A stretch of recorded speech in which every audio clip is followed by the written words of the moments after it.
হরে কৃষ্ণ।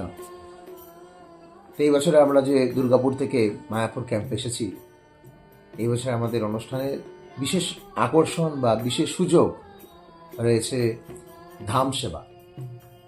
এই ধাম সেবার অন্তর্গত রাজাপুর জগন্নাথ মন্দির, চৈতন্য মহাপুর মাসির বাড়ি ওরফে চন্দ্রশেখর আচার্যের ভবন, মুরারি গুপ্তের শ্রীপাঠ, যোগপীঠ, নন্দন আচার্যের ভবন, ইস্কন মন্দির এবং গঙ্গাঘাট পরিষ্কার, এই সমস্ত কিছু নিয়ে আমরা যে ধাম সেবার আয়োজন করেছি, এই ধাম সেবা অভিনব প্রকল্পই শুধু নয়, এই ধাম সেবা আমাদের চিত্ত মার্জনের এক উপায়। দেখুন, প্রতাপরুদ্রকে মহাপ্রভু কৃপা করতে চাননি, কিন্তু প্রতাপরুদ্র যখন সেই ধামে শ্রীক্ষেত্রে ঝাড়ু সেবা করলেন, মহাপ্রভু তাকে দিব্য আলিঙ্গন দিলেন।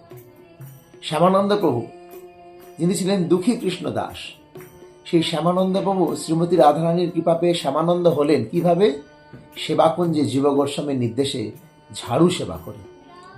আর মাধাই তার আত্মগ্লানি দোষ থেকে নিষ্কৃতি লাভ করেছিলেন এই গঙ্গাঘাট পরিষ্কার বা মার্জনের মাধ্যমে নিত্যানন্দ প্রভুর কৃপায়।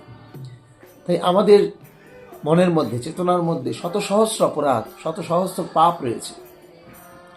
মহাপ্রভু বললেন, চেত দর্পণ মার্জনম। চিত্তরূপ দর্পণকে মার্জন করতে গেলে বাইরে আগে আমাদের মার্জন করতে হবে।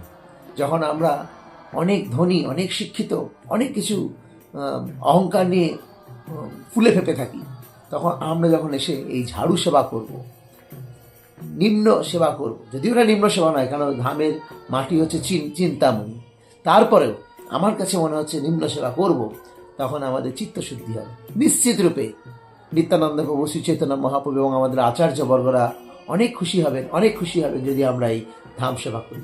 এই ধাম সেবায় কেউ মনে করবেন আমার গায়ে ধুলো লাগছে বা কিছু, বড় এই ঝাড়ুগুলো বুকের মধ্যে জড়িয়ে ধরে নেন যে আমরা কত ভাগ্যবান যে এই ধামের ধুলো গায়ে আমার লাগছে, আমার শ্বাস প্রশ্বাসের মধ্যে দিয়ে আমাদের লাংসে গিয়ে পৌঁছাচ্ছে, শরীরের বিভিন্ন অঙ্গ প্রত্যঙ্গে আমাদের সেই ধুলো লাগছে।